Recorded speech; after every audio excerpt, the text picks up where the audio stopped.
እኛም እኮ ድራማ መሆኑ ገብቶናል። ድራማ መሆኑ አውቀናል። ፕራንክ መሆኑም አውቀናል። እናንተ አታምኑንም እንጂ እኛ ድራማ ነው ስራ ነው ብለናችኋል። በተለይ አንዳንድ ሰዎች አላችሁ እንደው ካለፈ መጨነቅ የምትወዱ እንደው መጠበብ የምትወዱ ስራ ነው ድራማ ነው ፕራንክ ነው። ብሩኬ 2 ቀን በጣም አናደዋለች፣ በጣም አስደንግጠዋለች። ከምንም በላይ ደግሞ ያናደደው ነገር አሞኛል ብላ ፕራንክ የሰራችው በጣም በጣም በጣም በጣም ብሩኬን አስደንግጦታል፣ አናዶታል፣ ቂም እንዲይዝ አድርጎታል። እና ድራማ ነው ስንላችሁ ማመን አልፈልጋችሁም። እንደው ቤት ተደርጎ ነው እውነት ሊሆን የሚችለው እንደዚህ አይነት ነገር። እና ያው ኦዲየንስ ትንሽ ቅር ያለው ምንድነው ለምን የሀይሚ ደስታ ጊዜ 200ዋ 150ዋ 300ዋ እንደገና ደግሞ ልደቷ ለምንድነው በሷ ደስታ ጊዜ እንደዚህ አይነት ፕራንክ የሚሰራው? ለምን ደስታ ቀናቸውን አሳልፈው ይህንን ፕራንክ ማድረግ አይችሉም ወይ? እንዴት እንደዚህ ይደረጋል የሚለው ነው እንጂ ኦዲየንስን ያስቆጣው። ይሄ እውነት ነው ቢሉ የሚያምን ሰው የለም። እግዚአብሔር እኔ እውነት እንደው ይሄንን የሚያምን እኮ ይኖራል ብዬ በጣም እንትን እያልኩ ነበረ።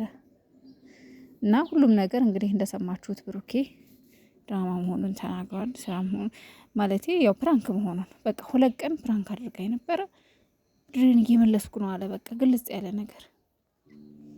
ነገር ግን በዚህ መልኩ አልነበረም ልጨርሰው የፈለኩት ብሏል። እንግዲህ እንዳያችሁት ብሩኬ ፏፈሽ እያለ ሰርግ ላይ ነው፣ ሰርግ ላይ ቋቀጭ እያለ ነው። አምሮበታል ምናምን ነገር። እኔ ምለው ብሩኬ ግን ኧረ ተው ተው። እንዴት ሀይሚን ጥለህ ግን ሰርግ ትሄዳለህ? እንዴት እሷን ጥለህ ግን ሰርግ ትሄዳለህ? እንዴት እሷን ሳትይዝ ሰርግ ትሄዳለህ? ሚዜዎቹ ቢጠብሱህስ ሚዜዎቹ ቢለጠፉብህስ? አንተ መሳይ ቆንጆ፣ አንተ መሳይ ሸበላ፣ ሀይሚዬን የመሰለች ቆንጆ ሸበላ አጠገብህ አድርገህ ነው እንጂ ቁጭ ማለት እንዴት ነው ነገሩ? ሰላም ጋይስ እንዴት ናችሁ? ደህና ናችሁ ወይ? እኔ ያለው እግዚአብሔር ይመስገን። በያላችሁበት ዓለም ዳርቻ ሰላማችሁ ብዝዝት ትርፍርፍ ይበልልኝ። እውነት ለመናገር ትላንትና ደብሮኝ ቀኑን ሙሉ ሚዲያ አልመጣሁም። ዩቲዩብ የሚባል ድርሽ፣ ቲክቶክ የሚባል ድርሽ አላልኩም ነበር። ማታ ነው ቲክቶክ ራሱ የገባሁት። በጣም ደብሮኝ ነበር ሚዲያው ማለት ነው። በጣም ያስጠላ ነበረ ማለት ስንጠብቅ የነበረው ደስታ ነው፣ ግን ደግሞ የተደረገ የነበረው ሌላ ስለሆነ በቃ ወደ ዩቲዩብም ብቅም አላልኩም። ጭራሽ ዩቲዩብ መንደር አልመጣሁም ትላንትና፣ ምክንያቱም ደስ አይልም ነበር። እና ዛሬ ደግሞ እንግዲህ ያው እግዚአብሔር ይመስገን ሰላም ወርዷል፣ ታርቀዋል። መጀመሪያም አልተጣሉም። ብሩኬ እንደው በቀለኛ ሆኖ ነው እንጂ በቀል ደግሞ ጥሩ አይደለም። በእውነት በቀለኛ አትሆን።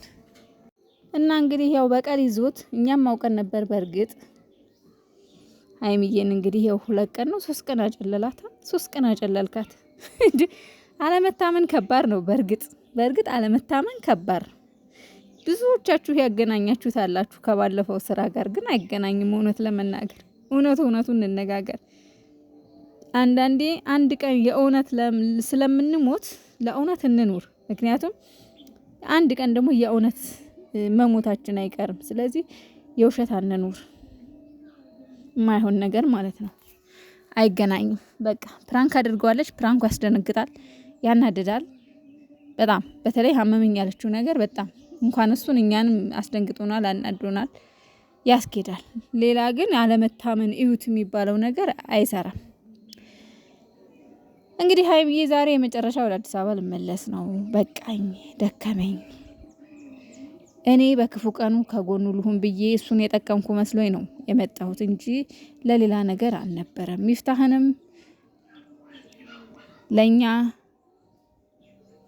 ሲል እዚህ መጥቶ እኔን ሲል እዚህ መጥቶ እሱንም እዚህ ማንገላታት አልፈልግም። የማያውቀው ሀገር መጥቶ ሰላም ማጣት የለበትም። ስለዚህ እኔ ወደ አዲስ አበባ ልመለስ ነው። ከመመለሴ በፊት ግን እንግዲህ ያለውን ነገር ሙሽዬ ጋር ቀርቤ እናገራለሁ። ያለውን ነገር ሁሉንም ነገር እሷ ማወቅ ስላለባት ሄጄ እናገራለሁ።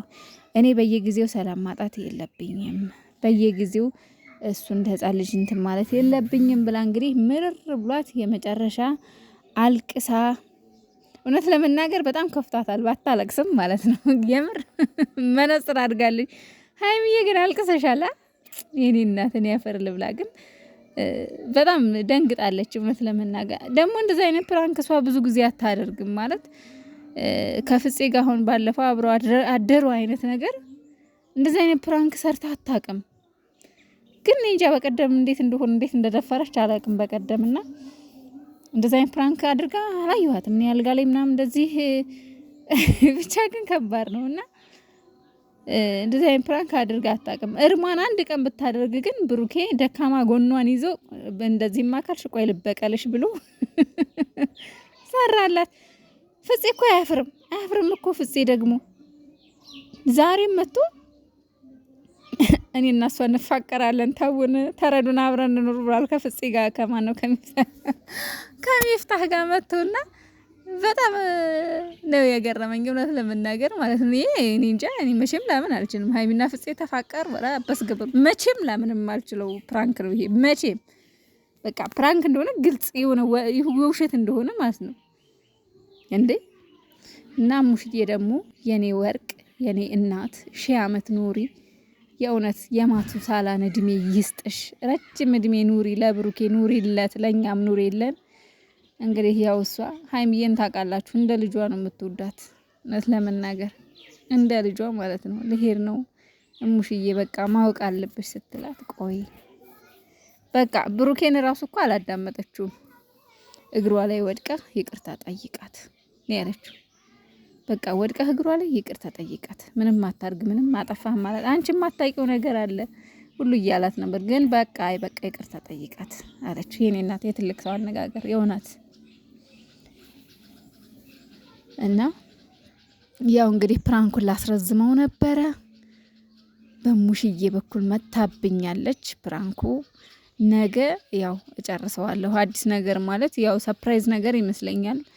እንግዲህ ደስ የሚል ነገር ምናምን አዘጋጅቶ ነገ እውነታው ሊነግሯት ነበር ይመስለኛል። ግን ከወዲሁ እሙሽዬ ጋር ስለመጣች በሙሽዬ ስለመጣች ነገሩን ፕራንክ እያደረግኳት ነው። ቤተሰብ እናንተንም እሷንም ፕራንክ እያደረግኳት ነው ብሏል። ምክንያቱም አናዳኛለች በቀደም ብሎት እውነታውን ተናግሯል። ብሩኬ እንግዲህ እግዚአብሔር ይመስገን እንኳን ሰላም ፈጠራችሁ። ዋናው ሰላም መፍጠራችሁ ነው። ግን ብሩኬ አትደጋግመው ይሄንን። አሁን አንተ እንድትወቀስ የምትደረገው ነገር ቢኖር ሌላ ጊዜ ቢሆን እኮ ችግር የለውም። ግን በዚህ ሰዓት በደስታዋ ቀን በዚህ ሰዓት በምትደሰትበት ጊዜ እንደዚህ አይነት አጀንዳ ደስ አይልም ማለት አንተን ያስወቅሳል። እውነት ለመናገር ያስወቅሰዋል። ብሩኬን በጣም ነው የሚያስወቅሰው። ተደጋገመ። ለምን በደስታዋ ጊዜ በሌላ ጊዜ ቢሆን እኮ ምንም ማለት አይደለም። በቃ በደስታዋ ጊዜ ግን እንደዚህ አይነት ነገር አታምጡ። ዋናው ሰላም መሆናችሁ ነው። ቡቡዬ አሁንም በድጋሚ እንኳን ደስ አለ 350 ኬ እሷም 300 ኬ ኢንሻአላህ ነገ ታከብራላችሁ። ፋብላችሁ እንደምትመጡ ትልቅ ተስፋ አለን። ነገ አሁን ሰርጋችሁን አጣጣሙ።